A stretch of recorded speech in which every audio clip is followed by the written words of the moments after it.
formar a nossa mesa, convidamos José Antônio Nonato, do Quilombo da Serra dos Rafaéis. Por gentileza, seja muito bem-vindo. Recebemos aqui também Daniel Fadiano, do Instituto Maria. Seja muito bem-vindo. E Eva Lazarevichiute, do PNUD. Seja bem-vinda também entre nós. Washington Rocha, por gentileza, pode se posicionar. Do MAP Biomas. O secretário da CEPAM, Washington Bonfim. E nós teremos a mediação da Cássia Fernandes, do PNUD, para esse painel. Então, com vocês, o painel 28 da Brazil Energy Conference. Bom dia a todas as pessoas que estão aqui presentes. Muito obrigada pelo tempo de vocês, de estarem aqui conosco, refletindo sobre um tema tão importante. A gente é assim, se adapta a cada mudança, a cada desafio, para seguir em frente. Com criatividade, a gente inventa, joga junto e encontra a melhor resposta.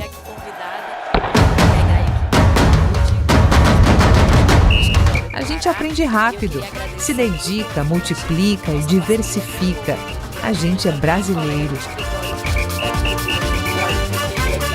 Cabe um país inteiro em cada um de nós. A Enel também é.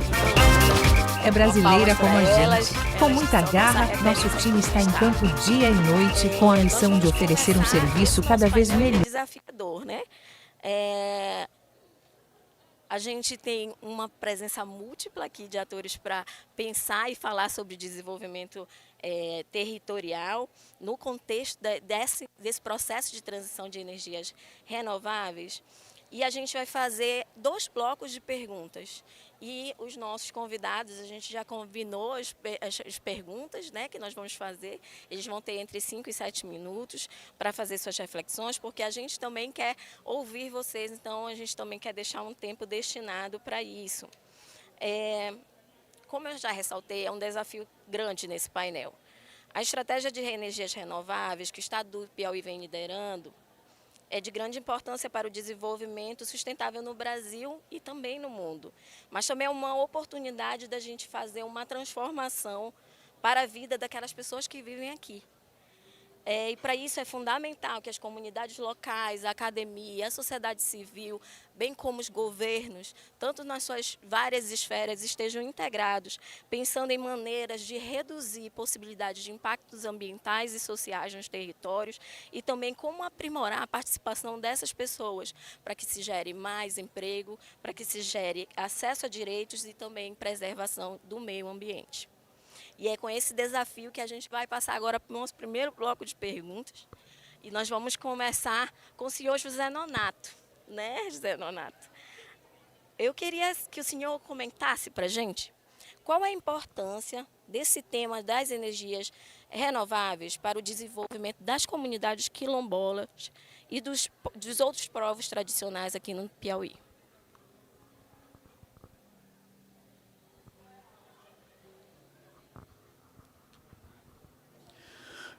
Bom dia a todos e todas que estão aqui presentes, né?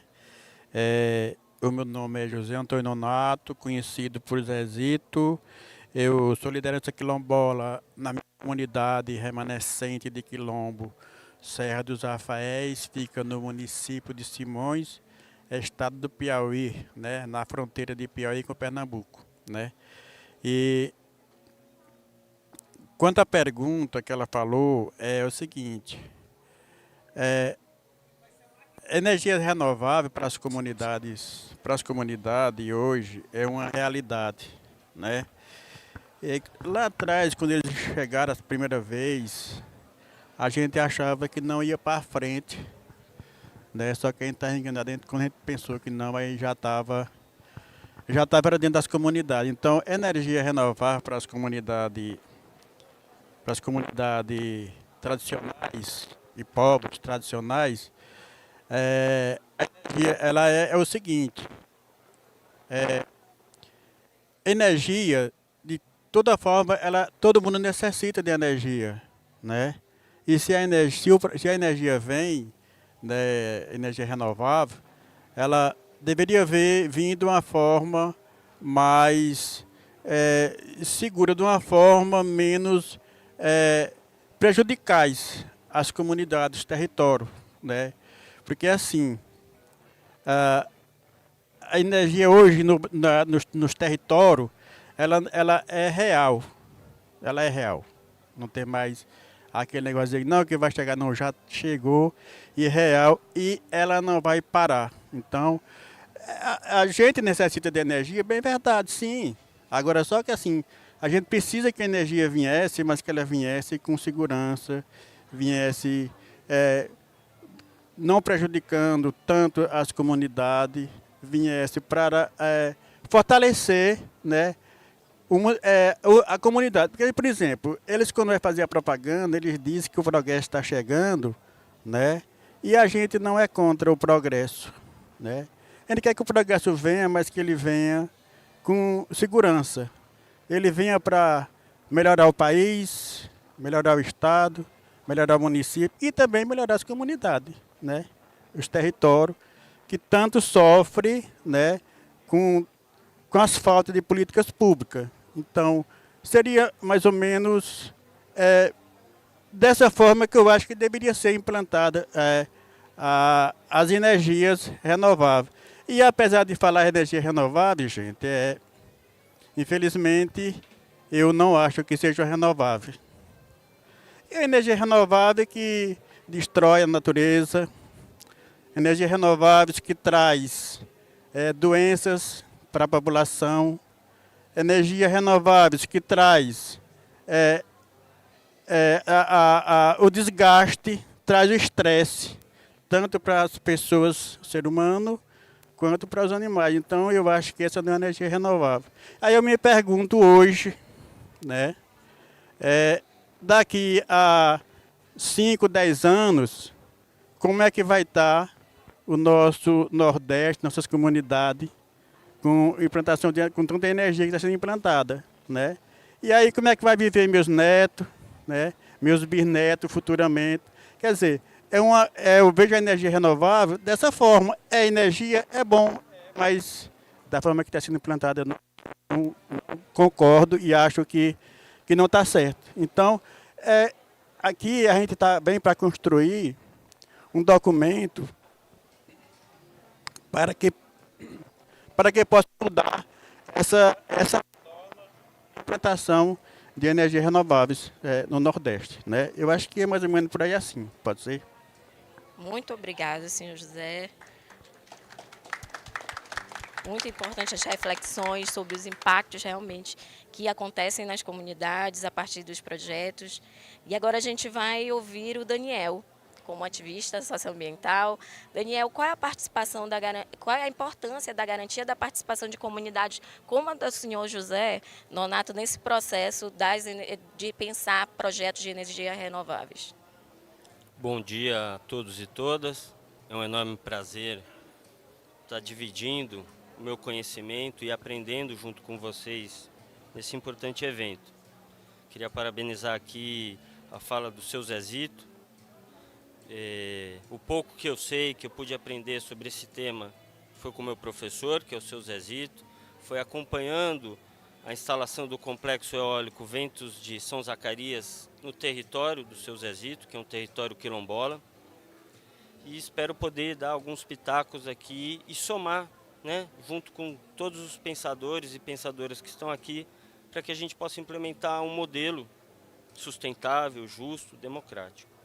Então, a garantia, né, e o acesso a direitos por populações tradicionais e povos indígenas é fundamental para uma transição energética que seja justa, sustentável e verdadeiramente renovável.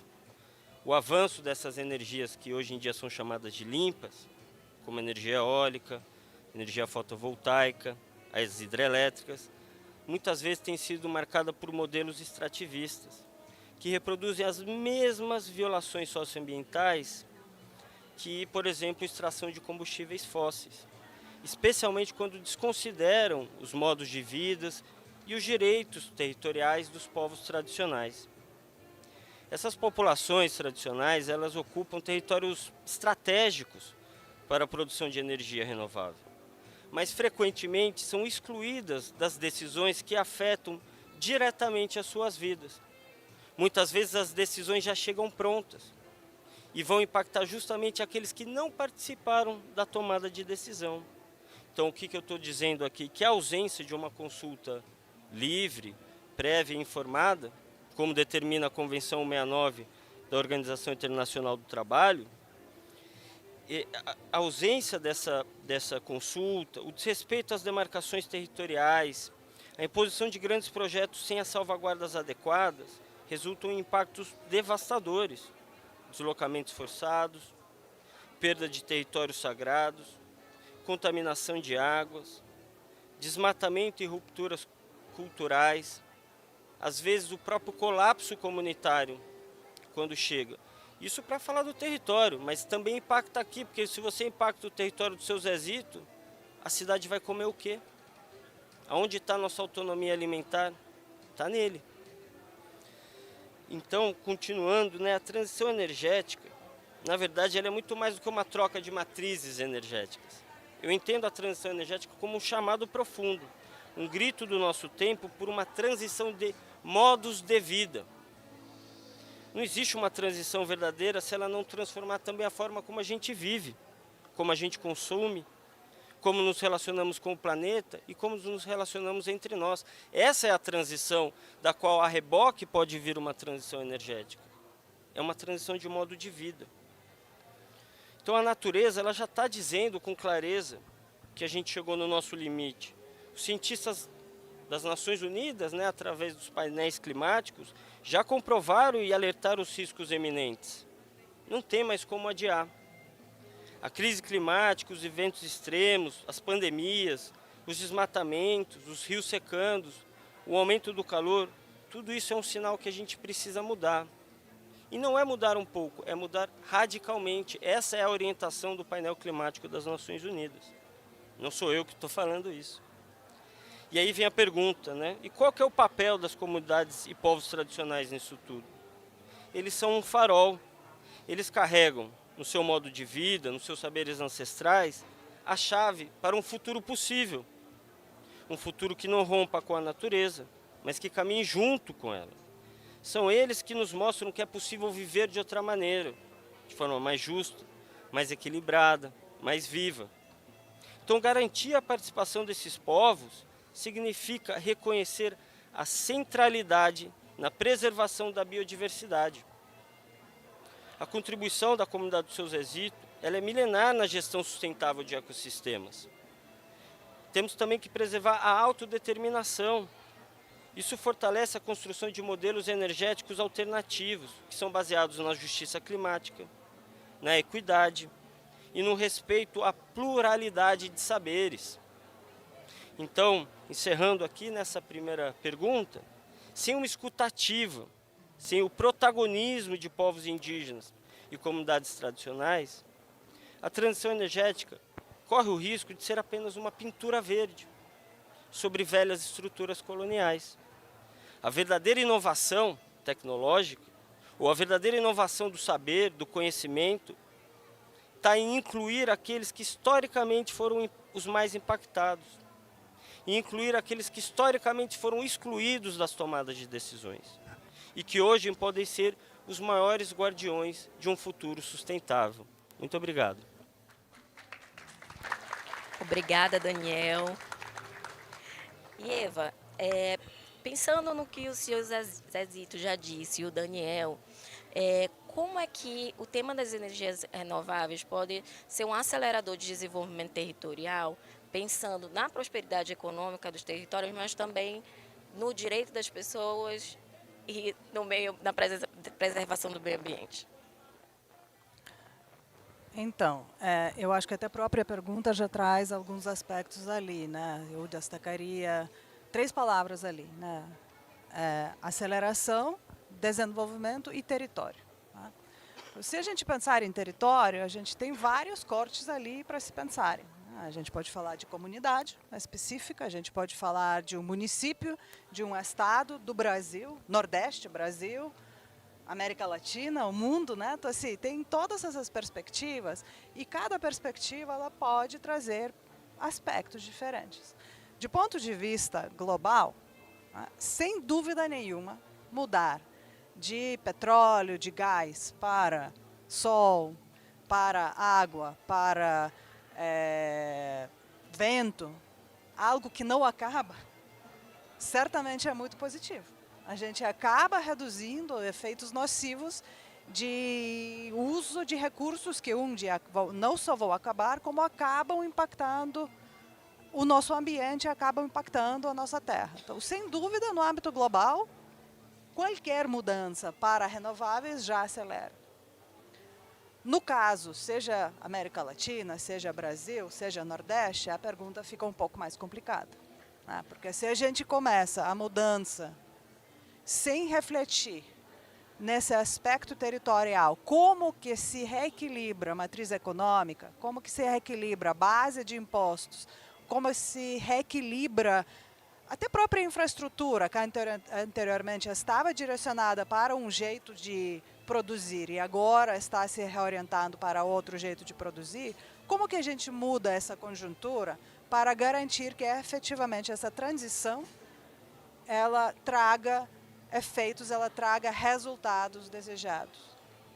E acho que a situação fica mais complicada ainda quando a gente chega até o nível de comunidade, município-comunidade, onde efetivamente a escolha de processos, a escolha de investimentos afeta cada pessoa em nível micro e esse efeito é muito importante, né? E ali a gente começa a se debruçar se essa transição ela efetivamente acelera ou desacelera, se ela acelera ou até leva a um retrocesso de desenvolvimento daquela comunidade. O que acontece ali? Quando o jeito tradicional de produzir, que talvez seja agricultura, que talvez seja artesanato, talvez seja turismo, talvez seja pesca, está sendo substituído por outra forma de produzir, outra vida econômica, outra vocação. Ela dialoga com pessoas que estão vivendo ali, ela dialoga com o legado que está instalado ali. O que ela oferece de bom e o que ela traz de ruim? Ali a gente chega até a segunda palavra, desenvolvimento. Então, ali que a gente precisa começar a se debruçar. O que é, não apenas transição, mas o que é desenvolvimento e que desenvolvimento ela está trazendo? Como eu disse inicialmente, no âmbito global está tudo claro, nacional muitas vezes também, mas no nível de comunidade a gente precisa partir também de entendimento. O que é desenvolvimento para aquela comunidade? O que representa? E em cada comunidade, cada município, cada estado, esse desenvolvimento pode significar uma coisa um pouco diferente.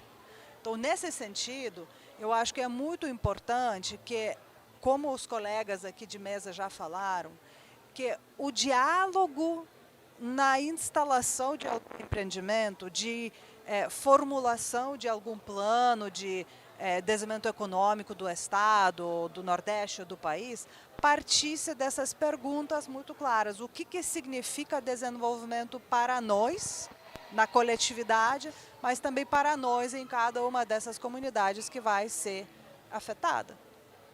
O que representa? O que vai mudar? E o que as comunidades estão dispostas a abrir, de que as comunidades estão dispostas a abrir mão para ter energia? Como que a gente pode garantir que esse sacrifício, porque para eles vai ser sacrifício, que esse sacrifício valesse a pena? Então, essa pergunta, o que é desenvolvimento, é muito, muito importante para que realmente esses empreendimentos, que sem dúvida no âmbito mais macro trazem positivo, mas que eles trouxessem positivo também no nível micro. E aqui eu acho que é importante lembrar também de um outro ponto. Para nós aqui, que estamos acostumados com microfone, com fone, com diálogo, com debate, com expressar as nossas opiniões e vontades de uma forma livre, e é uma capacidade que a gente constrói, não todo mundo nasce com essa capacidade de se expressar de forma corajosa. Nem todo mundo na comunidade, de um lado, tem essa coragem e toda a desenvoltura para falar a qualquer momento e defender os seus direitos e interesses.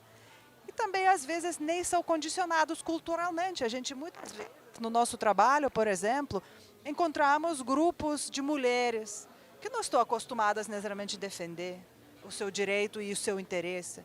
Ou então jovens, que muitas vezes nem têm espaço na mesa para expressar as suas vontades. Ou então as pessoas mais idosas, que também têm suas preocupações e também têm a sua percepção de desenvolvimento, mas às vezes estão ali em casa, adoecidos e tudo mais. Então, assim, como que a gente apoia essas parcelas das comunidades que não têm hábito, não têm capacidade, não têm acesso, não têm informação que poderia ter esse momento de expressar o seu entendimento de desenvolvimento, como que a gente traz eles para o diálogo?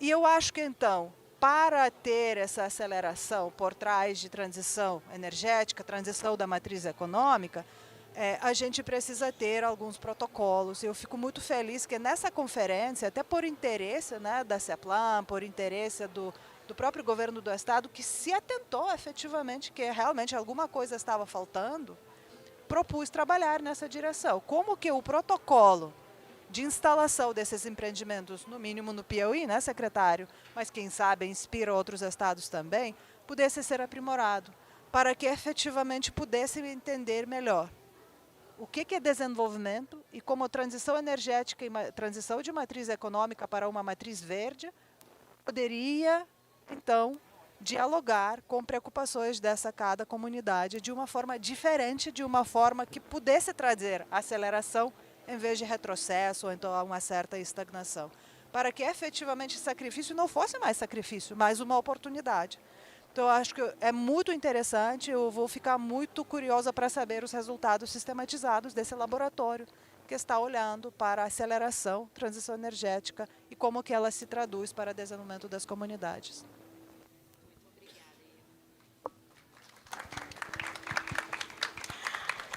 Agora a gente vai fazer a pergunta direcionada para o professor Washington Rocha. Eu queria só pedir para colocarem a apresentação dele, que ele tem uma apresentação. Será que os colegas estão atentos?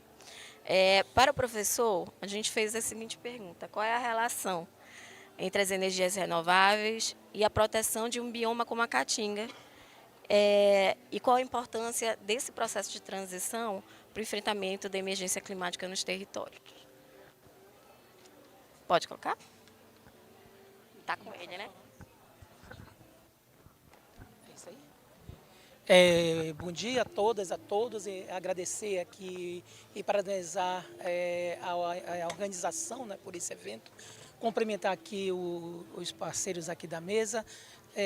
Bom, o nosso desafio aqui, eu sou o Washington Rocha, sou professor da Universidade Estadual de Feira de Santana e faço parte também da coordenação da equipe Caatinga do projeto MAP Biomas. Para responder essa pergunta, MAP Biomas, eu vou falar para vocês, são imagens, são dados, né? E eu achei interessante ilustrar aqui minha fala, pelo menos nesse primeiro bloco, com alguns dados que vocês podem ter acesso. Então, esse é o MAP Biomas. O que o MAP Biomas faz? Há 10 anos, o MAP Biomas ele faz mapas de dados de satélite, observação de satélite. Ele observa os dados de... Obrigado. Ele observa os dados de superfície utilizando o satélite 30 por 30 metros. Então, desde 1985 até recentemente, nós temos esses dados sendo monitorados. Então, efetivamente, processos como esses que nós conseguimos recortes territoriais, como bem colocado aqui pela colega Eva, nós fazemos esses recortes e analisamos os dados entre eles. Por exemplo, esse recorte que está aí é do bioma Caatinga e mostra a perda de vegetação nativa aí, né, desde 85 até o ano de 2023 e mostra os seus elementos. Vimos aqui um outro gráfico que mostra especificamente o mapeamento. E esse mapazinho aqui animado, aqui à esquerda, ele mostra, inclusive, um mapa de calor mostrando onde é que estão ocorrendo os desmatamentos, né? Em todo o bioma, né? Então, são dados como esses que nós mostramos, que nós processamos, né? E os dados eles têm mostrado que o perfil de desmatamento ele está também são desmatamentos pequenos, né? Cerca de 62% do número de desmatamentos são em áreas de até 5 hectares e responde por 15% de área desmatada. Bom, mas a gente faz um recorte, o que é que representa um recorte territorial dos empreendimentos de energia elétrica no Brasil. A gente pegou o Brasil como um todo, só para vocês terem uma ideia. Então, aí de 2020 a 2024, os monitores do MapBioma mostram que cerca de quase 13 mil hectares foram desmatados para a implantação de infraestrutura dos empreendimentos de energia renováveis em todo o Brasil. Ali no ranking Rio Grande do Norte, liderando, né, os estados desmatados, seguido de Bahia, Pernambuco, Ceará e aí o Piauí lá em quinta colocação. A gente vê aqui também nesses gráficos a evolução, que tem ampliado a evolução aí do desmatamento relacionado à geração de empreendimentos. Nesse outro gráfico aqui, com dados cruzados com mapas do MapBiomas, nós temos aqui um infográfico mostrando que em verde aí cerca de 42% do que foi desmatado é caatinga, né? É caatinga que a gente chama de savana no MapBiomas, mas é caatinga. E 38% aí está em área de formação campestre. Então, nós estamos desmatando para implantar empreendimentos de energia renovável. E olha naquele gráfico lá que a evolução do painel solar no Brasil ela tem ampliado aí, sobretudo a partir de 2021, né? Quase que dando um pulo. Bom, a gente fez agora um recorte da caatinga. Não sei se vocês decoraram o número do Brasil, mas vocês vão ver que é praticamente o mesmo comportamento. Claro, né? A maior parte desses empreendimentos eles estão na região Nordeste, então esses gráficos eu vou até passar mais rápido, eles vão se repetir, vão ser bastante parecidos, né? E a gente chega aqui até o Piauí, né, onde mostra uma matriz energética sendo transformada, pegando a linha aí do seu Zezito, do Daniel e da Eva, mostrando a complexidade da relação, né, entre energias renováveis, né, e paisagem natural, né, e impactos da paisagem natural. Ou seja, se por um lado a descarbonização da matriz elétrica é importante, por outro lado a implantação, né, desses empreendimentos ela não pode impactar tanto o meio ambiente como as comunidades, como as relações sociais. Né? Tem que voltar para trás. Aqui a gente fez um recorte no estado do Piauí, mostrando também, não é diferente, né? Inclusive um percentual maior de matas, né, de floresta, de vegetação nativa está sendo desmatado. Aqui em geral, né, o desmatamento geral, esse gráfico, e no próximo, aqui o estado do Piauí em relação a energias, empreendimento de energias renováveis. Então, vocês vão ver que eu vou só voltar aqui, pegando o exemplo do estado do Piauí, que vai se repetir em outra proporção para o bioma todo. Ainda o desmatamento principal está relacionado por atividades agropecuárias. Mas o que nós estamos mostrando aí é que os números relativos ao desmatamento por empreendimentos de energias renováveis, proporcionalmente, eles têm ampliado nessa relação. Bom, eu vou guardar aí para o próximo bloco, para não... Ótimo, professor. Obrigada.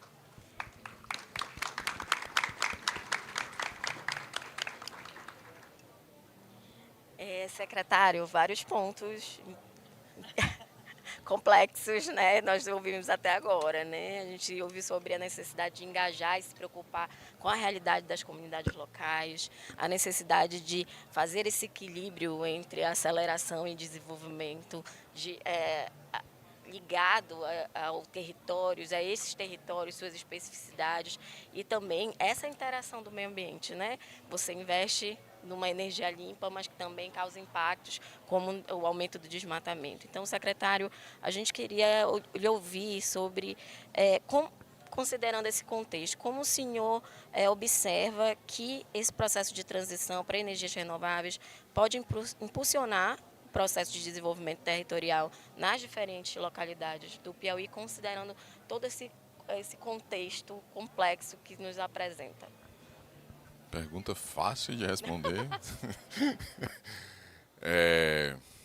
Bom dia, obrigado a todos aqui por compartilhar essa mesa. Enquanto vocês falavam, eu pensava aqui um monte de coisas e eu não acredito que eu vá dizê-las de maneira suficientemente concatenada.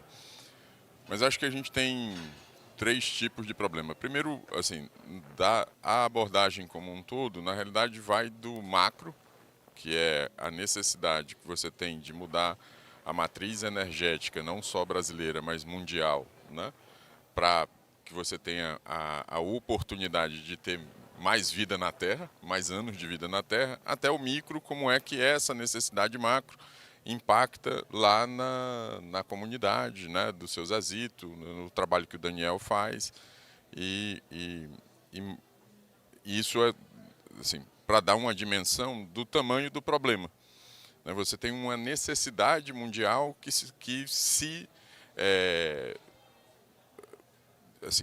que tem impacto, ela não é neutra, né? E ela tem impacto sobre a vida de pessoas que, num determinado momento do tempo, não tiveram a oportunidade de desfrutar do ambiente de riqueza que se criou na economia anterior, que é a economia do carbono, baseada, né, no consumo de energias não renováveis, né? Eu acho que, no fundo, esse é um dilema mundial e que tem hoje, na data de hoje, na realidade não da data de hoje, mas na data dessa semana, tem uma expressão mundial muito clara, que é a briga do presidente dos Estados Unidos com o dono, né, de uma das maiores empresas mundiais de veículos de energia renovável. E não estou trazendo isso à toa, porque na realidade tem o presidente mais poderoso do mundo, que desconhece a própria ideia de mudança climática e que aposta, né, vem para apostar na volta da economia relacionada, né, ao carbono, e alguém, que é o homem mais rico do mundo, que fez grande parte da sua riqueza vendendo a nova economia. Eles estavam juntos, era óbvio que não ia dar certo. Mas é só para dar, é um exemplo concreto, só para dar a dimensão do problema de transição que a gente tem hoje, né? E aí, assim, ouso dizer que o problema é ainda mais complexo, porque essa discussão que a gente está fazendo aqui, para muita gente que está do lado de fora, e no caso brasileiro significa quase 50% da população, não faz sentido. E eu estou me arrependendo da questão da polarização política, né? O tema da mudança climática, o tema da mudança da economia, da descarbonização, hoje ele polariza o mundo, né? Talvez para nossa sorte, o Eric está ali, né? Talvez para nossa sorte, o modo como os Estados Unidos hoje conduz essa discussão os isole e a gente seja, né, de alguma forma vitorioso.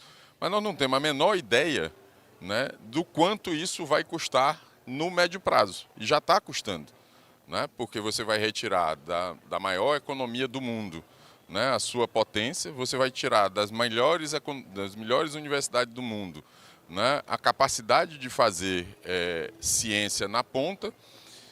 Obviamente que a China está recuperando isso, mas o Ocidente aqui tem uma missão gigante.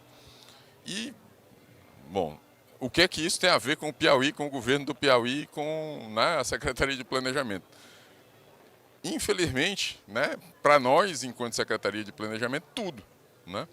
Porque pesa sobre, né, a função do planejamento, e aí eu não estou falando só do estado do Piauí, a capacidade de coordenar todos esses problemas, todos eles complexos, né, e olhar para pelo menos 3 sortes de questões, né, novamente complexas. A primeira,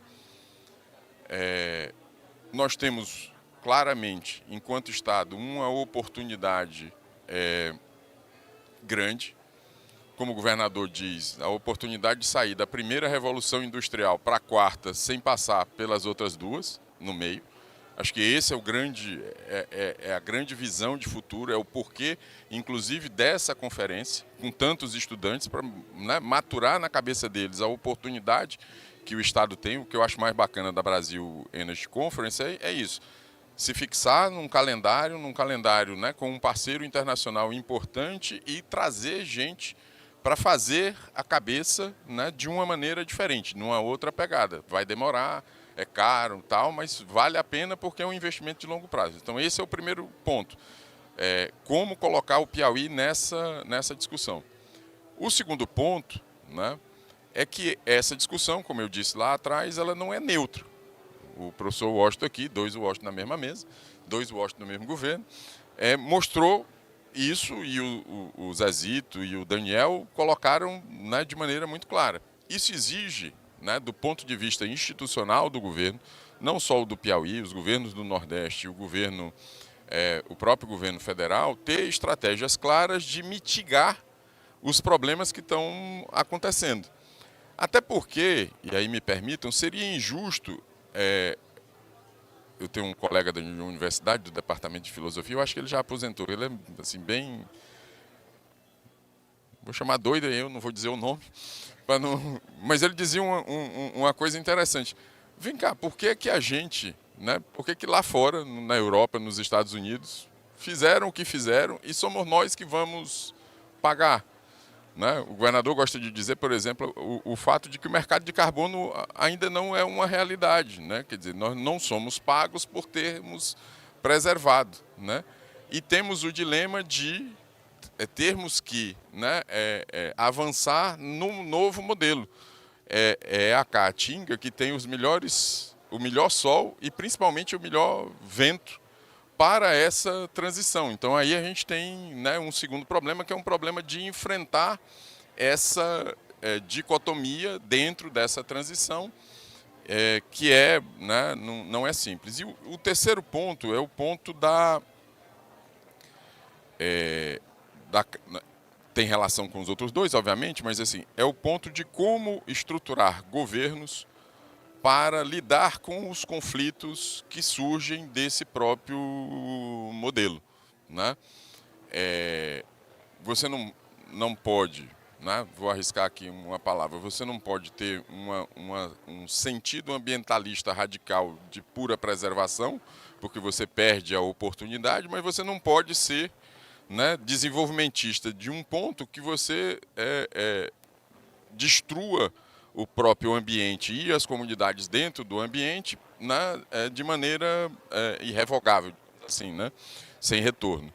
Então, assim, o trabalho que a gente faz na Secretaria de Planejamento e no governo, e especialmente aí, né, agradeço a parceria que a gente tem com o PNUD, nos ajuda a alertar isso, né, e o próprio novo PRODOC que a gente está desenhando é para ver essas questões.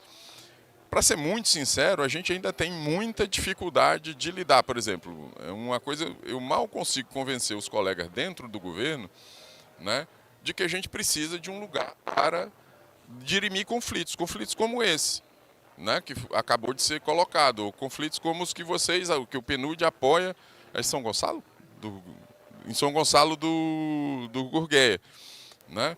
Porque aí, assim, eu estou falando da transição e nada no mundo é monolítico, né? Você tem que disputar determinados tipos de visão dentro. Tem alguém que quer acelerar, tem alguém que quer, né, pensar um pouco mais. mas e todos nós pressionados pela questão do tempo de aproveitar a oportunidade, porque o que eu acho é que aqui, né, ninguém discorda da grande oportunidade que tem, não só o Piauí, como o Nordeste, nessa questão. E aí, já passei, um último problema. Nós vivemos, aí do ponto de vista de energia, nós vivemos um dilema grande. O Piauí produz quase 7 GB, consome 1. Exporta tudo para o sul e para o sudeste. E você tem, né, 2 problemas. Para fazer hidrogênio verde, hoje não tem grid na região, né, que seria uma nova fronteira, e a gente não impede de você brigar por isso, na realidade estimula você brigar por isso. Mas o outro problema é que você pode ter a torre eólica que, né, incomoda o barulho, desvia né, os pássaros, né, quer dizer, muda o ambiente, e pior de tudo, tem a comunidade tradicional sem luz, né, que é a questão mais grave de tudo isso. Então, na realidade, o que eu estou dizendo é que a gente está atento a isso, né, a esses dilemas, mas dentro dessa complexidade que é grande, né, mas que precisa ser enfrentada. Obrigada, secretário.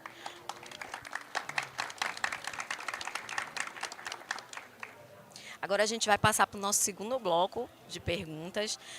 No primeiro, a gente trouxe essa contextualização da complexidade que é tratar o tema dessa transição energética como uma oportunidade de desenvolvimento sustentável e inclusivo aqui no Piauí, mas também no Nordeste e no Brasil. E agora a gente vai passar para o segundo bloco, que ele vai ser para pensar sobre as diretrizes para a implementação de projetos de energia renováveis nos territórios, né? O que precisa ser feito para que esses projetos realmente garantam os direitos das pessoas, que eles preservem o meio ambiente e também que eles possam aprimorar esse processo de prosperidade econômica. Deixa eu só passar agora o senhor José vai responder para a gente. Antes de eu entrar aqui nas ações, eu queria só dizer aí que o secretário falou nesse tanto aí, que a energia está dentro do quilombo e o quilombo está sem energia, né? Infelizmente, isso está acontecendo hoje ainda em várias partes do nosso Nordeste, né? A nossa comunidade hoje tem energia? Tem, graças a Deus. Só que tem uma energia de forma que a gente não acha justa. Por quê?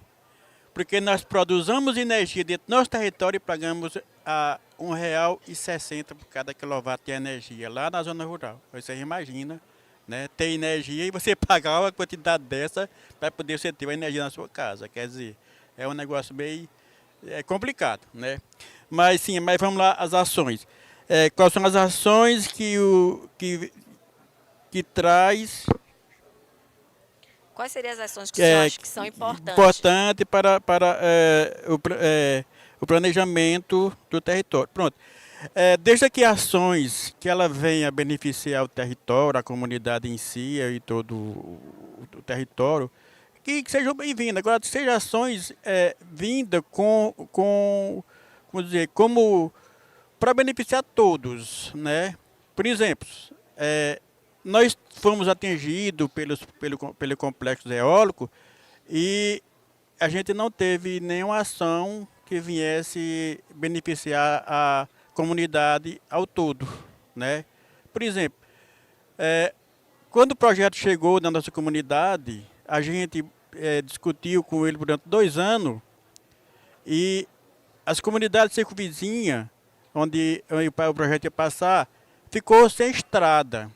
E houve um grande confusão, conflito, bloqueio de estrada. Por quê? Porque as comunidades queriam a estrada que ia dar acesso à cidade e que a empresa tinha destruído. Isso gerou uma confusão muito grande e o prefeito garantiu de fazer e até hoje não foi feita. Quer dizer, era uma ação que seria muito importante para a comunidade, então acontece isso. E que outras ações também que a gente reivindicou pela empresa para vir para a comunidade, que não foi também, infelizmente eles não concordaram, não aceitaram, não doaram, né, nenhuma ação que viesse beneficiar. Então, todas as ações que a gente necessita são melhoria, né? São estrutura da comunidade, são trazer ações que venham a fortalecer tanto o território como até mesmo o município também, e ações que seja doada, que seja vinda, né, seja por a empresa, seja pelo poder público, mas que venha de fato fortalecer as nossas comunidades, nossos territórios. Então, eu acho que ações é dessa forma. E se ações vêm para nos beneficiar, para nos fortalecer, ela seja bem-vinda, né? Agora, não de maneira que nem as comunidades hoje vivem lá no interior, sem ter visita de poder público. Quando chega uma empresa dessa também, ela também não faz questão de olhar para a comunidade. Para eles, a comunidade é uma coisa invisível, né, que realmente não existe para eles, não respeitam as leis. E aí chega conversando coisas que a gente fica até assombrado, porque se a nossa comunidade, o Quilombo Serra dos Rafaéis, tem em torno de 150 anos de existência, né? Então, se hoje nós estamos lá, nós estamos na 6ª geração, então a empresa chegou há 2 anos atrás, gente. Quer dizer, eles que têm o direito de chegar, procurar a comunidade, procurar o que a comunidade necessitava, trazer algumas ações para beneficiar, para que pudesse entrar realmente no nosso território, mas isso não aconteceu. Então, as ações que a comunidade necessita, infelizmente, não vêm, né? Então, seriam ações, hoje a gente necessita de ações, tanto na agricultura, né? Porque a gente lá vive da roça, a gente necessita de um equipamento agrícola, por exemplo, trator com maquinário, para que a gente possa preparar nossas terras para plantar, isso a gente não tem, né? Precisa de fortalecer a agricultura familiar, também não tem ações que venham fazer isso, e outras ações que beneficiariam a comunidade que realmente não aparece. Então, é muito triste a gente ver essa realidade, né, e ter que conviver com ela, né? E também a questão de ter acesso à saúde, de ter acesso à educação, né? Isso é coisa também fraco, né? Tem escola? Tem, mas é distante da comunidade, distante do território. Nossos netos, meus netos, para ter que ir para a escola, tem que ir no ônibus, o bicho é que nem sardinha, né? Então, tudo isso são ações que poderiam melhorar a nossa comunidade. A saúde da mesma forma, né? A nossa saúde, infelizmente, a nossa comunidade é precária, gente, né? Então, cadê os investidores que vêm investir no nosso território? Cadê o poder público também que recebe a sua contribuição do investidor para o município, que não faz com que isso melhore dentro da nossa comunidade? Então, são muitas coisas que a gente vê e tem que engolir calado, porque a gente não pode obrigar eles a fazer. A gente cobra, pede, mas ele realmente não é atendido para que a gente possa ter êxito com aquilo que a gente podia trazer. E sem contar a segurança, né? O nosso momento de segurança também não é lá essas coisas. Você tiver que falar com um delegado, a coisa é difícil, né? Se você tiver que falar com um juiz ou qualquer coisa, tem que se apoderar de uma defensora pública para chegar lá. Então, são coisas que tem dentro do nosso país hoje, eu acho que dentro do nosso país, que eu vejo como do sistema, vejo como num todo, e não só é aqui, em todo canto. E assim, se essas coisas melhorassem dentro do nosso estado, dentro do nosso município, de nossas comunidades, a coisa funcionava bem mais tranquilo, mas não. Então, são essas ações que faltam para que as comunidades possam ter mais segurança, ter mais conforto, né? Porque em você ter um acompanhamento médico dentro da sua comunidade, gente, já é uma coisa muito, muito boa, né? Porque as pessoas não vão ter que se deslocar até a cidade para fazer uma consulta, para fazer um exame. Nós vamos ter que se deslocar a uma outra região para para ter um acompanhamento médico. Quer dizer, seria de grande valia dentro de uma comunidade a parte da saúde também, né? A educação tem, a gente não vai dizer que não tem, Só que hoje o movimento quilombola briga muito pela escola quilombola dentro dos territórios. Tinha escola que foram fechadas, todas elas. Então hoje tem uma dificuldade grande, né? E o movimento quilombola briga, corre atrás, mas isso não está tendo muita vantagem, né? A gente está tentando, né? E vamos ver se um dia nós chegamos lá, né? Então eu acho que é mais ou menos por aí assim, né? Não sei se meu tempo já esgotou, mas eu vou encerrar por aqui. Obrigado. Muito obrigada, senhor José. Daniel, pensando em todo esse contexto que o senhor José falou, né? Quais as ações tu indicarias que são necessárias para tirar essa invisibilidade das necessidades das populações locais no momento do pensar de projetos de energias renováveis, né? Quais são as ações que tu considera que são necessárias para que esses projetos eles impactem positivamente para atender essas necessidades das comunidades? Antes de responder diretamente a pergunta, eu queria agradecer. Eu nunca tinha participado de um evento silencioso com os fones, né? É a primeira vez. Então, agradeço a preocupação, né, dos organizadores com o ruído enquanto poluição, para que não contamine a conferência. Agora, imagine vocês viverem a mais ou menos 200 metros de turbinas eólicas que têm 80, 100 metros de altura, que é o caso do seu Zezito. 200 metros de altura. Imagina o barulho 24 horas na sua casa. Qual que é o peso disso? Se a gente aqui está preocupado com a fala, né? Parabéns aos organizadores do evento e que isso se multiplique, né? Que o ruído também é uma poluição. Essas ações que o seu Zezito disse que não vem, elas não são só negativas para a comunidade do seu Zezito, né? Esses 2 anos de indas e vindas, de puxa e empurra, o projeto, né, do complexo de eventos, ele podia estar a plenos pulmões, mas não, essas indas e vindas, né, essa não atenção com as ações necessárias às comunidades, elas geram impactos financeiros negativos para a empresa. Então, se ela se atentasse economicamente, se ela respeitasse os mínimos parâmetros já estabelecidos, ela podia estar muito à frente, né? Então, as ações, os impactos negativos nas comunidades refletem, né, e paralisam às vezes as obras, paralisam às vezes o desenvolvimento das instalações. Então, para que os projetos das energias renováveis, né, considerem de uma forma efetiva, eu acho que temos que adotar ações estruturadas, intersetoriais e baseadas em direitos e, claro, na proporcionalidade, como trouxe o secretário, né, a gente tem que saber pesar na balança.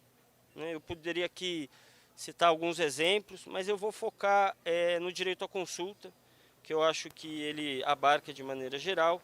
Se vocês quiserem depois, durante as perguntas, eu posso citar outros exemplos. Então, gente, o direito à consulta é uma obrigação legal, né, do qual o Brasil faz parte. Eu entendo que, por se tratar de uma referência de direitos humanos, ela entra com força constitucional no ordenamento jurídico brasileiro. E o direito à consulta, basicamente, que tem que ser feita uma consulta livre, prévia e informada, nos tempos, nas línguas, nas formas de organização e nos espaços culturais de cada comunidade, respeitando a autodeterminação. E pode, inclusive, resultar, dependendo ou não do caso, numa recusa legítima. Não é todo projeto que dá certo. E tudo bem, a gente repensa o próximo projeto. Você recusar um projeto significa você pensar um projeto melhor, não é fechar as portas. Então, respeitar a consulta livre prévia não é só uma obrigação legal e ética, ela é também uma estratégia inteligente de gestão de risco. A participação comunitária desde o início nesses projetos aumenta a legitimidade do projeto, fortalece a confiança social, reduz riscos financeiros. Então, o que a gente está tentando dizer aqui é que não é um favor ou uma concessão com os coitados comunitários, mas sim garantir direitos aos povos indígenas e tradicionais que sejam respeitados em seus próprios territórios, como está previsto na lei. Estamos pedindo que se cumpra a lei, que se ouça, que se respeite, que se caminhe junto. Na mesa inicial dessa conferência foi apresentado um plano, se eu não me engano, de 10 bilhões de reais para desenvolver a região. Maravilhoso. E eu fiquei me perguntando, e ainda estou me perguntando, quanto desses 10 bilhões vai chegar nas comunidades tradicionais? Vai chegar? Vou dar um outro exemplo que chamou minha atenção aqui.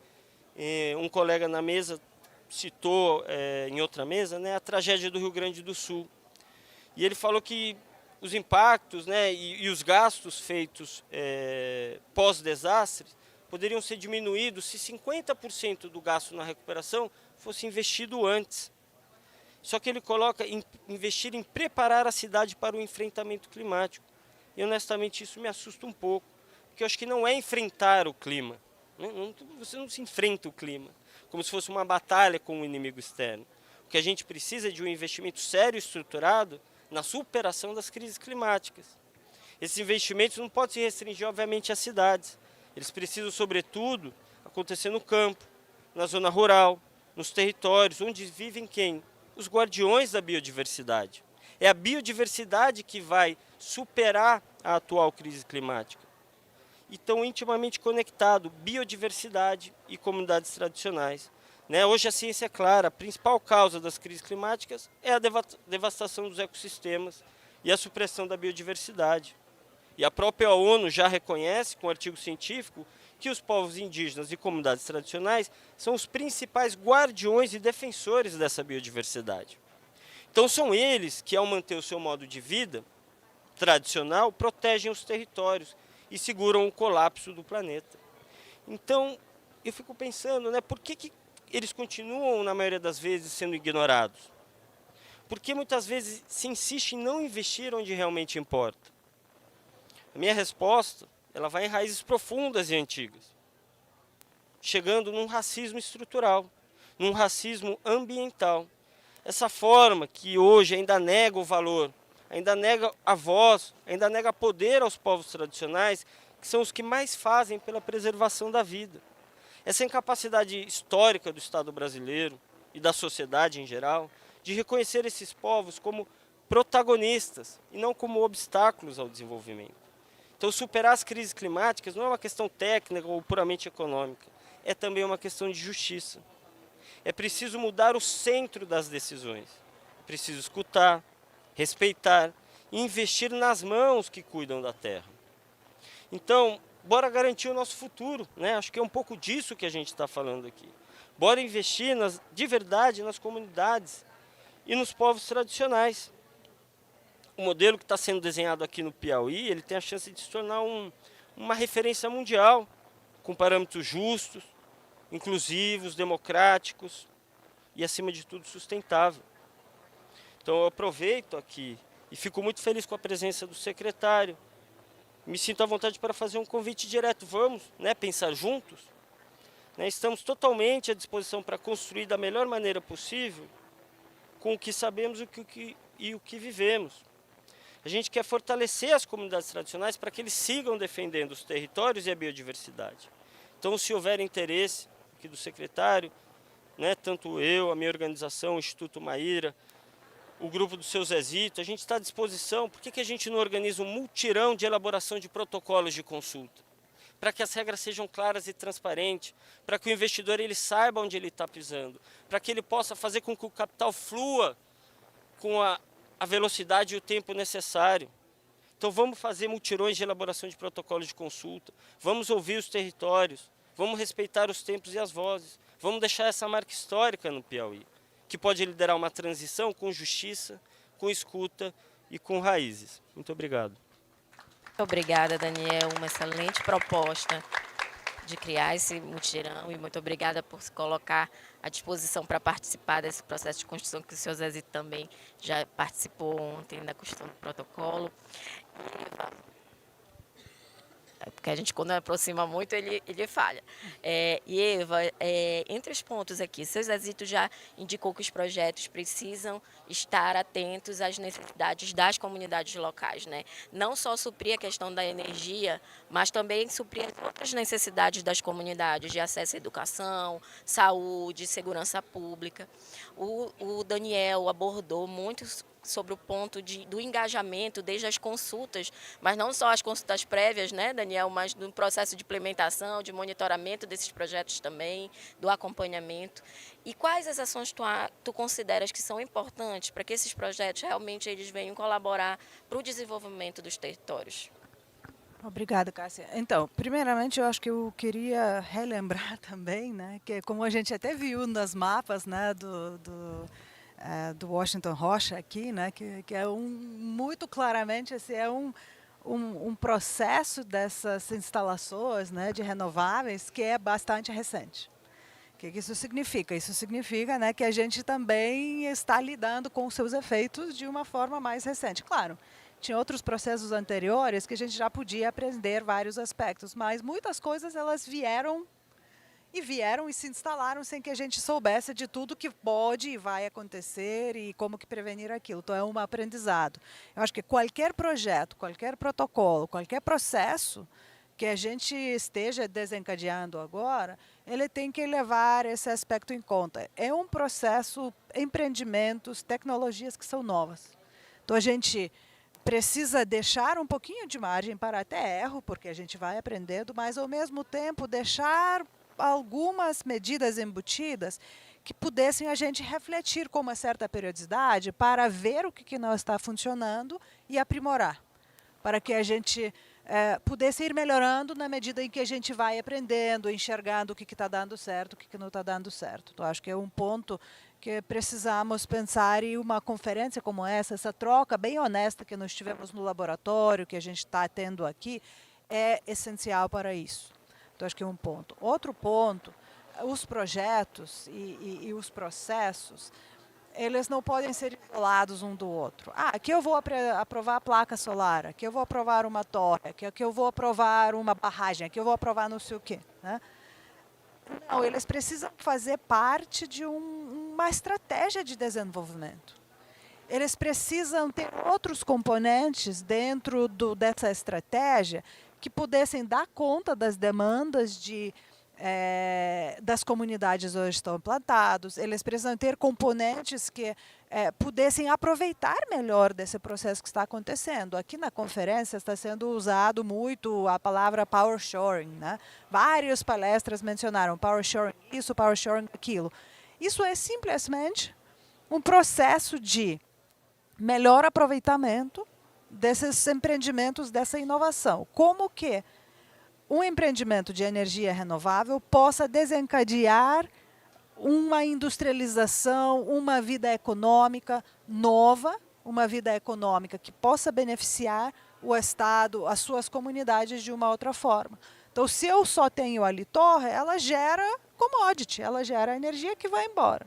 Mas se eu penso de uma estratégia para aquele território, ele pode sim endereçar vários pontos que o seu Zezito aqui colocou de desenvolvimento daquela comunidade. Algumas mudanças, sim, mas também algum beneficiamento para aquele território que possa ser novo.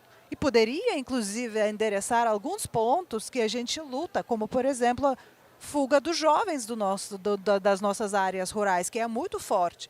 Os jovens hoje querem viver numa área que tem internet, uma área que tem serviços, que tem acesso, que tem outro tipo de conforto do que a nossa geração estava disposta a viver. Então, se essas novas oportunidades que poderiam vir junto, não com uma única torre ou um parque eólico, mas com uma estratégia de desenvolvimento integrada, que pensa sobre todos esses aspectos, tanto quanto os novos, né? Ela é uma forma de endereçar esse tema. Agora, para construir isso, a consulta que Daniel estava falando é super importante, mas eu dentro dessa consulta livre, como que é? Prévia e informada, eu quero destacar a palavra informada. Que se só ter consulta não adianta. Mesmo que a participação seja livre, também não adianta. Eu estava dialogando com algumas comunidades no contexto de um outro grande empreendimento em um país que depois teve desastre. A gente estava discutindo o quanto a comunidade deve ou não deve entender e saber daquele empreendimento, dos efeitos. E a empresa falava, não precisa nada entender do processo. Quando aconteceu o desastre, apareceu que sim, precisava entender. Mesma coisa aqui, se vem empreendimento, tudo bem, todo mundo está aprendendo, tecnologia nova, mas é bom que a comunidade saiba, não apenas, vai vir X empresa, vai se instalar, mas que saiba, tenha algum insumo um pouco mais detalhado para entender o que vai acontecer ali. E tudo bem que não sabemos tudo hoje, mas pelo menos ter uma compreensão mais aprofundada sobre o processo, sobre perspectivas e tudo mais é importante. Então a consulta não pode ser só livre e prévia, como ela tem que ser também informada. Tem que ter um investimento um pouco maior para que a comunidade soubesse das coisas que vão acontecer, que estão por vir. E isso também é muito positivo, porque sabendo o que está por vir, a comunidade pode ajudar também, com soluções, com alertas, com conhecimento que só ela tem. Tem algumas soluções e medidas preventivas para coisas que possam acontecer, riscos que estão surgindo, que podem ser implementadas e a comunidade sabe daquilo. Eu lembro, eu era bem nova ainda, aprendendo gestão pública, lá alguns anos atrás no meu país, e foi uma coisa uma descoberta, né? A cidade achava que ia ter um outro campo, né? Que ia fazer asfalto no lugar onde a cidade achava que ia fazer asfalto e ia servir. E o que acontecia? Comunidade tinha outros caminhos mais rápidos, mais convenientes para chegar lá. Tinha aqui asfalto, e o pessoal andava pelo campo, pisando ali, destruindo grama que plantava todo ano, mas era aquele caminho traçado, que era da comunidade, se dirigir para ponto de ônibus, que era mais rápido, mais conveniente, era habitual. É disso que estou falando. Pode ter uma solução, que por mais que o engenheiro ache que é a solução, mas a comunidade tem outro conhecimento e vai caminhar aquele caminho. O quanto a gente replante aquela grama, quando o município naquela época se tocou, escutou, fez caminho, todo mundo ficou feliz. Asfaltou aquele caminho, todo mundo ficou feliz.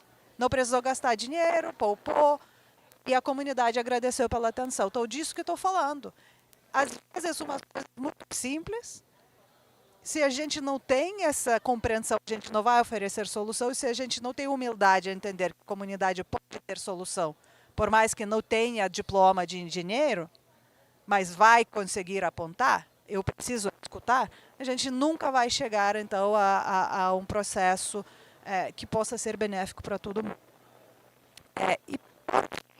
Eu acho que é importantíssimo que, nisso tudo, a gente tivesse fiscalização e consequências sérias quando compromissos não estão sendo implementados. E quando eu falo consequências, não é tacar mais um TAC acima de empresa de milhões que vai pagar e não vai fazer efeito de novo. Porque a empresa, convenhamos, eles já têm muitas vezes recursos, reservas para esse tipo de situação. Mas não vai resolver nosso problema. Não vai resolver a nossa situação. E, às vezes, nem é necessariamente a responsabilidade da empresa resolver problema de política pública. É se do prefeito ou da prefeita. É se do secretário municipal para implementar compromisso sobre a escola, para implementar compromisso sobre a estrada, para garantir que tem ali cano para a água chegar, ou que tem ali uma instalação elétrica para a energia chegar. Então, muitas vezes é poder público local que precisa se responsabilizar, da mesma forma como o Estado, da mesma forma como o governo federal precisa se responsabilizar. E com isso eu não tiro a responsabilidade da empresa. A empresa também tem a sua responsabilidade, sim.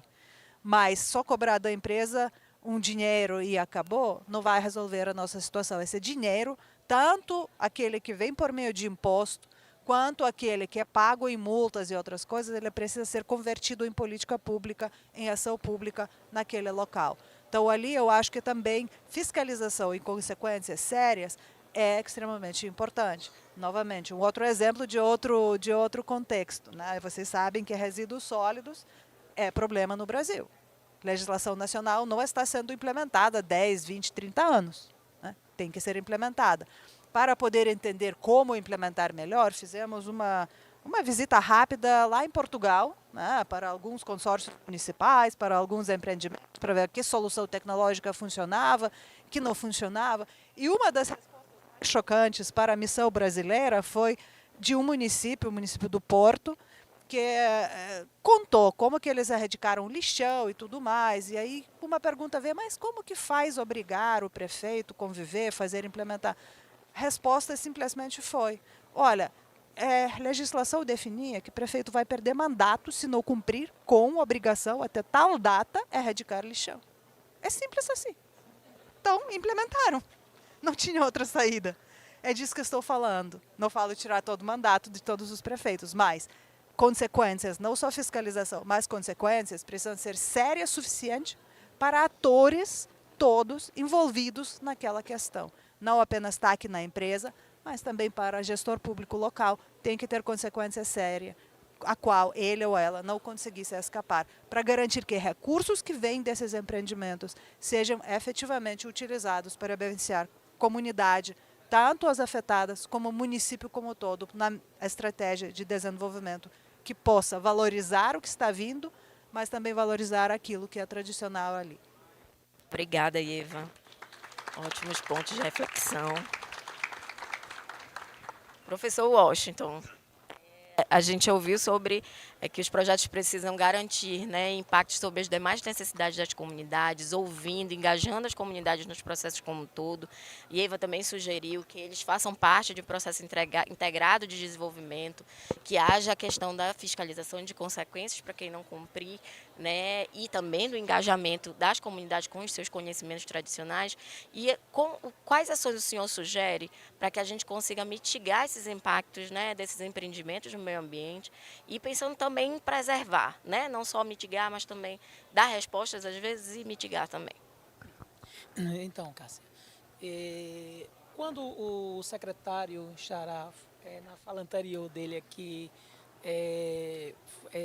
mencionou aquela situação de você ter uma geração de energia renovável e do lado uma comunidade sem energia, me veio logo uma imagem que eu vi na semana passada, transpondo isso, pegando o raciocínio aí de Eva para em outra escala, uma imagem que eu vi no mundo, que foi apresentada numa conferência que eu assisti a semana passada. A imagem era o seguinte, ele mostrava uma faixa de paralelos no mundo, a faixa intertropical, como a faixa onde tem um maior potencial de energia, né, no mundo, né? E mostrava no mesmo mapa, né? Você viu que eu adoro o mapa, mostrava no mesmo mapa a distribuição de consumo, né? E a gente via exatamente esse quadro que ele citou, né? Enquanto que países, né, da América do Norte, Europa e outros, eles são os grandes consumidores, o potencial de geração está nesses países, né, nessa faixa intertropical, onde eles são ainda poucos consumidores. Bom, aí veio também aqui das discussões anteriores, né, a gente vê que há hoje um esforço hoje uma lógica de mudança na transição energética, na matriz energética, e isso gera oportunidades. Então, já foi colocado aqui, eu vou explicitar. Será que a gente deveria negar ao estado do Piauí ou outro estado nordestino a oportunidade de desenvolver-se, utilizando esse potencial de energia que tem? Obviamente que não, né? Obviamente que não, a gente precisa estimular isso. A discussão não é nesse ponto, a discussão é se nós estamos, nesse momento, montando essa transição energética, essa nova onda, nós temos uma oportunidade histórica de fazer melhor, né, em relação a outras ondas que houveram no passado. Hoje nós temos mais conhecimento, ciência, tecnologia, podemos fazer melhor, né? Então, os pontos que eu listei aqui, eles, claro, alguns já foram citados aí pelos colegas e eles estão basicamente, eles estariam relacionados a dois elementos principais, dois grupos principais, regulamentação e compensação, né? Então seriam esses blocos. Então eu citei, primeiro, zoneamento ecológico econômico rigoroso, né? Então, nos mapas que eu apresentei aí, a gente viu no Piauí, na Caatinga, áreas com vegetação nativa sendo desmatadas, né, para a extração desse... Será que só existem essas áreas, né, no país? Nós fizemos um trabalho há pouco tempo com o Ministério da Agricultura, Pecuária, identificando, por exemplo, áreas de pastagem degradada e com potencial de geração de energias renováveis. Então, o zoneamento ecológico econômico é essencial, ou seja, o planejamento, a instalação desses empreendimentos deveria priorizar áreas onde houvesse menor impacto do ponto tanto ambiental como também do ponto de vista, vou chegar lá também no social. Né? Então esse é um ponto. Secretário, tem uma experiência, uma cooperação que nós estamos fizemos com o Estado de Pernambuco. Eles implantaram uma plataforma de gestão ecológico-econômica e vale a pena você vai prover o Estado de elementos para executar bem esse zoneamento ecológico-econômico.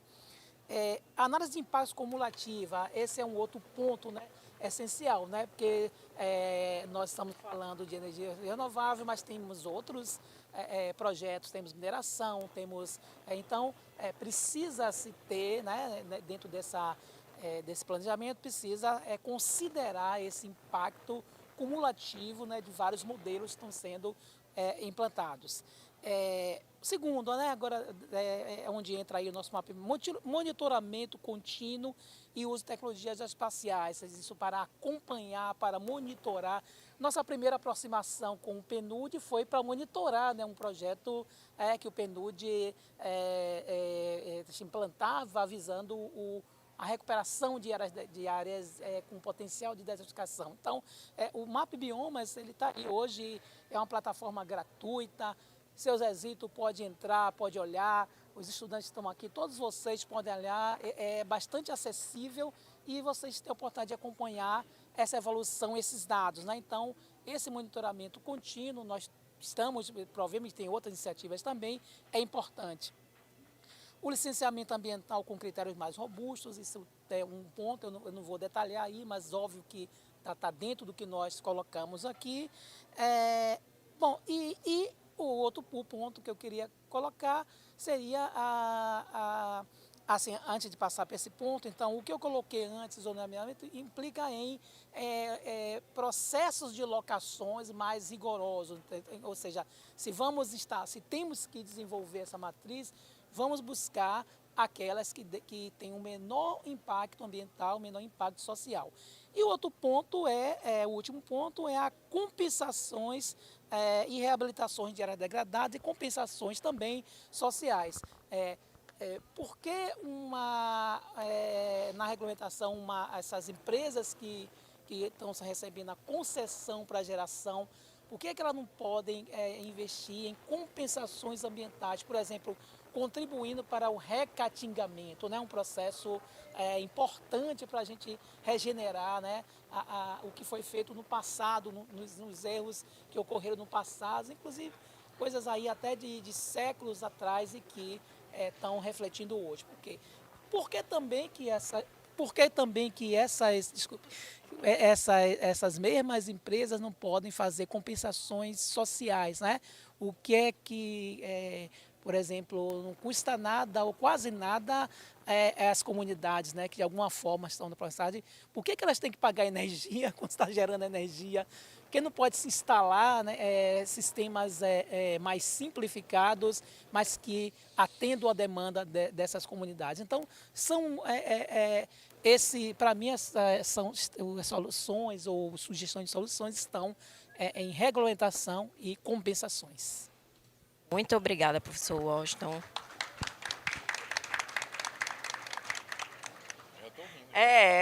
Eu também estou rindo, senhor secretário Washington.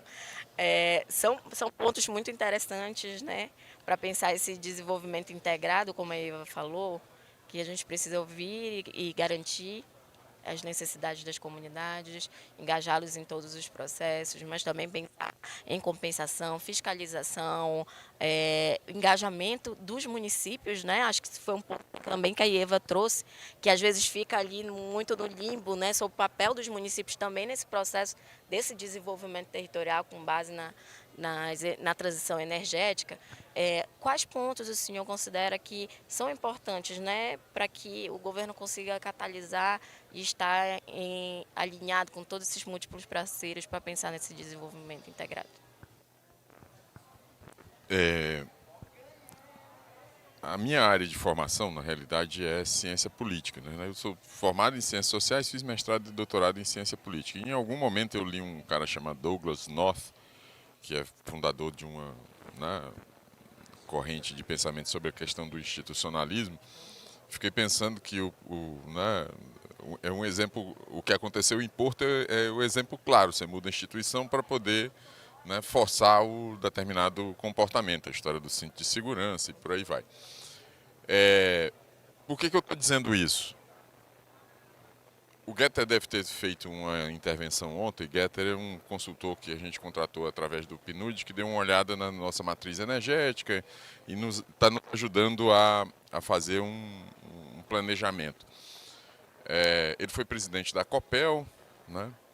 E eu estou bem convencido por ele, por aquilo que também a gente já viu no Prodoc, né, e pelas discussões, o seguinte: na realidade, quando a gente está discutindo energia, a gente está discutindo um sistema institucional que no Brasil ele tem alguma coisa a ver com o Estado e tem tudo a ver com a União. Todo o sistema de financiamento, todo o sistema de distribuição é de regulação da União. Você tem o Ministério das Minas e Energia, você tem a Agência Nacional de Regulação, a ANEEL, você tem o Operador Nacional de Sistema, tal. E o que isso faz com essa discussão nossa estadual? A primeira coisa é que a gente tem pouco controle sobre ela, porque o próprio mecanismo de financiamento do sistema, como ele é pela tarifa, ele nos tira muito da autonomia do que fazer, onde investir e como conduzir o processo. Isso é um ponto. O outro ponto é que você fica num dilema, e esse é o dilema hoje em que se encontra o estado do Piauí e outros estados, por exemplo, que estão apostando nessa questão da descarbonização e das energias renováveis, né, da energia verde como base para a industrialização, que é o fato de que o nosso sistema elétrico nasceu numa configuração que tudo sai daqui e vai para o sul-sudeste. Esse é o grande ponto. E você ainda tem uma outra questão importante. Isso está acabando, né? Mas a gente viveu durante as últimas 3 décadas a ideia da guerra fiscal. Então você tinha que dar, né, subsídio fiscal para ter indústria se instalando no seu local, né? E isso criou uma confusão enorme no sistema tributário. Isso deve se reorganizar a partir da implantação da reforma tributária. Só que a reforma tributária, como em todos os outros países, você vai taxar no destino e não na origem da mercadoria. O que eu estou querendo dizer? Se você taxa no destino, a gente tem 3 milhões de habitantes e tem um PIB de 65 bilhões de reais, né, que talvez seja o PIB de juntar ali Higienópolis, Jardim Paulista, o centro ali da cidade de São Paulo, você vai precisar de mecanismos de transferência para poder, né, estruturar a economia e continuar crescendo. Por que essa história toda? Por conta do desafio lá do Daniel. Nós não podemos pensar, né, embora devamos, a questão das instalações num nível micro. Primeiro, o estado do Piauí compete com outros estados. O que eu regular aqui vai servir de parâmetro para desregulação ou regulação em outros. E aí eu posso perder o investimento. Esse é o grande dilema que a gente tem. Isso é uma primeira coisa fundamental. A segunda questão é que, enquanto sociedade civil, enquanto PNUD, enquanto discussão, nós, na área de energia, precisamos olhar para a questão da legislação federal e como estados, como os estados nordestinos, podem influir para mudar a própria legislação. Porque hoje ela é contra nós. Quer dizer, todo mundo reclama, por exemplo, da Equatorial, eu incluso. Só que a Equatorial, por contrato que ela tem com a União, né, na hora da concessão, ela tem limitações grandes. E a principal limitação é que todo investimento que ela fizer vai para a tarifa. E não vai para a tarifa do piauiense, ela vai para a tarifa de todo o brasileiro. O dilema do sistema hoje é esse, né? Não existe recurso adicional que não seja imposto sobre a tarifa. É por isso que o senhor paga caro. O senhor não está pagando só a sua energia, o senhor está pagando o investimento do país todo, como qualquer um de nós aqui está fazendo. Então, assim, sem essa compreensão da questão da arquitetura institucional do sistema elétrico, a gente tem muita dificuldade de continuar a discussão, porque nós temos, enquanto Estado, e aí eu estou falando unidade da Federação Estado, pouca controle sobre isso, e quando você está olhando para os estados do Nordeste, é menor ainda, porque a gente é exportador líquido de energia e, do ponto de vista de arrecadação, e essa é uma preocupação grande, eu sou secretário de Planejamento e na Secretaria de Planejamento do Estado do Piauí está o orçamento, então eu sei exatamente o tamanho da encrenca que a gente está metido. Né? Só não sei mais do que o secretário de Fazenda, né? E o governador, mas qual é o ponto? É porque ele gera ISS ali num primeiro momento, no momento da instalação, gera emprego e tal. Quando sai, o número de emprego é muito pequeno, né? Melhora para o município porque o IVA dele, o valor agregado aumenta, né? Mas não, assim, é na margem. E aí você tem o sistema político democrático, o município ainda é pequeno, é pobre, não sei o quê. A gente não sabe nem direito como é que esse a mais é feito. Lá, quando o governador assumiu a presidência há pouco tempo, né, a presidência do Consórcio Nordeste, uma das discussões que eu coloquei para ele, né, e obviamente que tem outras prioridades, é essa questão da gente ter, eu vou chamar de royalty, por falta de melhor nome, algum tipo de remuneração dos estados produtores que levam para os estados que são consumidores para fazer a mitigação de tudo aquilo que o Zezito colocou. Eu estou produzindo energia limpa, mas o meu ICMS não cresceu na proporção devida. Eu estou produzindo energia limpa, mas o FPM do prefeito talvez não seja capaz de fazer a estrada que lhe foi devida. E eu não estou desconsiderando que às vezes a gente faz mal, né? E aí o problema continua sendo um problema institucional, a calibragem ali do que por exemplo, compensação ambiental e para onde essa compensação ambiental vai, porque toda ela existe. Então, assim, estou só colocando a série de desafios que a gente tem, né, para pensar essa questão da mudança de matriz energética. E aí tem um problema institucional de como o sistema é remunerado, de como ele está organizado, de como ele está reproduzindo desigualdade, né? Porque na realidade a gente continua reproduzindo desigualdade, nós estamos fazendo a descarbonização de uma indústria que está lá fora, né? E isso é um ponto importante. E assim, para a gente crescer, e aí eu volto ao tema, por exemplo, da energia renovável, mas no caso do hidrogênio verde. Eu preciso de uma quantidade massiva de investimento da União para mudar o grid. E a União diz basicamente o seguinte: vem cá, bacana, mas vocês vão fazer isso para exportar para a Europa? Por que não verticaliza internamente? E é uma pergunta absolutamente razoável. Aqui a gente tem a oportunidade de ter minério próximo do porto e próximo da produção do hidrogênio verde. Ou seja, temos, na pior das hipóteses, perspectiva de médio prazo de aço verde produzido aqui. E tem outras coisas. Mas são essas as questões que a gente tem que começar a pensar.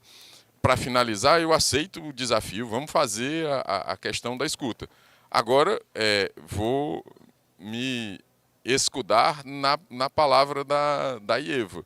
Tem que ser informado, porque nem tudo que a gente consegue fazer, né? E aí por isso eu fiz essa longa digressão, que nem sei se está totalmente correto, o Eric está aqui, eu fico com medo dele me recriminar. Mas o ponto fundamental é esse, assim, a gente está mexendo numa área que precisa de um redesenho institucional grande, num momento de transição de um redesenho institucional já votado pelo Congresso, que é o da reforma tributária, em que a gente precisa disputar recursos, porque a gente, de alguma forma, vai manter a nossa renda. Quer dizer, vai manter o nível de impostos a partir de um determinado momento, acho que é esse ano, 25. E aí ninguém perde. Mas para ganhar, moço, nós vamos depender de um fundo nacional, né, que vai ser competitivo, ou seja, outros estados da federação que vão perder, né, vão ter que disputar para poder ter acesso a recursos públicos federais para investimento. E essa questão da energia, assim, eu estou convencido disso, é fundamental do ponto de vista de investimento. A gente está pensando muita coisa, mas hoje a gente concorre com um sistema elétrico que foi planejado e montado numa outra circunstância que não é a mesma circunstância do futuro, e isso vai exigir um debate profundo nacional para essa mudança. E esse debate profundo nacional envolve olhar para os estados do Nordeste de uma maneira diferente. A nova industrialização, na realidade, deveria estar aqui. São Paulo vai deixar, né? Rio vai deixar, Espírito Santo, né? Qual vai ser o nível de convivência entre, né, combustíveis fósseis e energias renováveis. Nós vamos ter, por exemplo, você resolve relativamente simples o problema da falta de energia no lugar que você tem com o que eles chamam off-grid, né, placas solares e tal, mas aí você precisa de tecnologia para as baterias, você ainda não tem essa tecnologia para as baterias.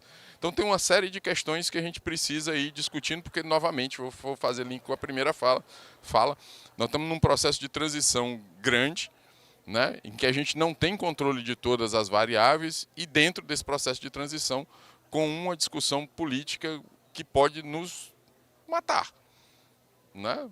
Hoje está mais para a gente perder do que para a gente ganhar nacionalmente. Esse é um problema sério, né? Muito obrigada, secretário Washington, por essa perspectiva de que o problema é tão complexo que não é o único do Nordeste, nem do Estado, não se limita aos municípios, mas ele envolve toda uma cadeia de governança nacional, em que realmente os estados estão limitados nesse complexo. Eu me lembro de um clássico, A Lógica da Ação Coletiva, Manco Rolson Jr. É um problema de ação coletiva gigante. Perfeito. A gente vai aproveitar esse momento só para nós lançarmos aqui para vocês, bem rapidamente, uma experiência que o PNUD apoiou o governo do Piauí na elaboração de um projeto piloto de educação ambiental, o Ecoeducação, implementado com jovens em 5 municípios da Chapada das Mangabeiras, pensando em meio ambiente, como a gente engaja públicos específicos para refletir sobre o meio ambiente. Pode soltar?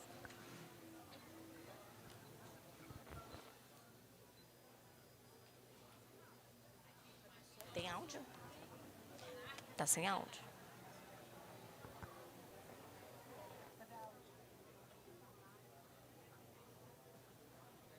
Não tá saindo áudio.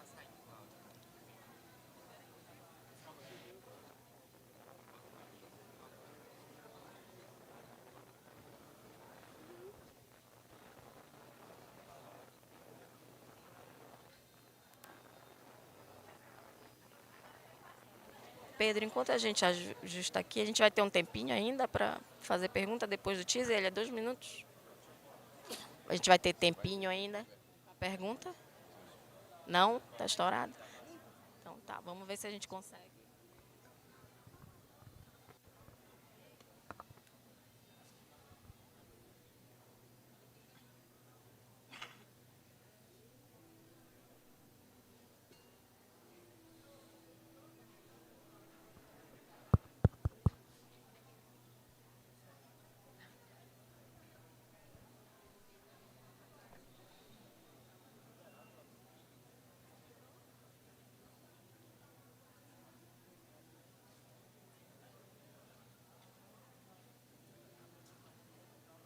A gente trouxe mais uma complexidade aqui para os nossos colegas. Como ver e ouvir. Estamos só vendo. Vai dar certo. Ele gritou aí quando tu mexeu no amarelinho aí.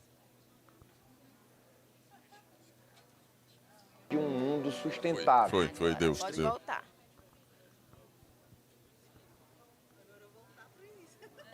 Vai voltar.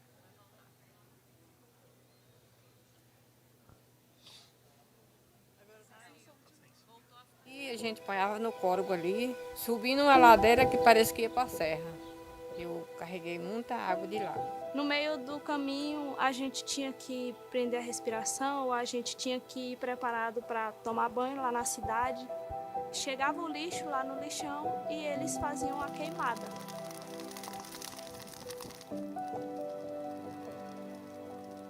Então, esse trabalho preventivo que está sendo feito a partir desses jovens adolescentes, né, nessas 5 cidades do Piauí, vai proporcionar a diminuição de uma situação de risco para esses animais. Essa concepção do jovem ser preparado para dar palestra nas escolas e ser protagonista das ações, ele está dentro de uma visão já entendida há algum tempo de que jovem educa jovem. Eu me encontro nesse tipo de coisa porque quando eu crescer eu quero ser biólogo. O Ecoeducação é um programa muito importante, uma parceria do governo do estado do Piauí com o PNUD, por meio da Secretaria da Educação e a Secretaria do Meio Ambiente, em que nós pudemos formar, capacitar jovens agentes ambientais, nossos estudantes da SEDUC, na educação ambiental, na consciência a respeito de um mundo sustentável. Os treinamentos, a capacitação, a entrega de materiais, o envolvimento dos órgãos ambientais com a família e com a juventude. É nisso que nós acreditamos. Esse é um projeto piloto do governo do Piauí, com o Programa das Nações Unidas, que nós vamos expandir para todo o estado.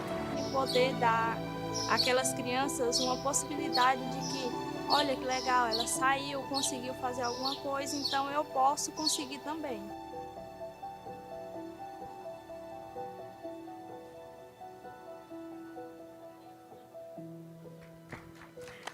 Em breve a gente...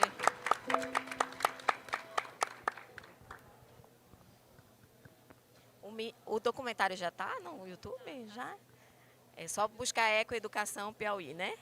Então, por favor, prestigie o nosso documentário sobre o projeto e essa experiência. Nós queríamos agradecer, infelizmente estamos com o tempo estourado, não vamos conseguir abrir para as perguntas, mas gostaríamos de agradecer essa participação ampla e muito importante que nós tivemos do senhor Zezito, do Daniel e Eva, professor Washington, secretário e também professor Washington Bonfim.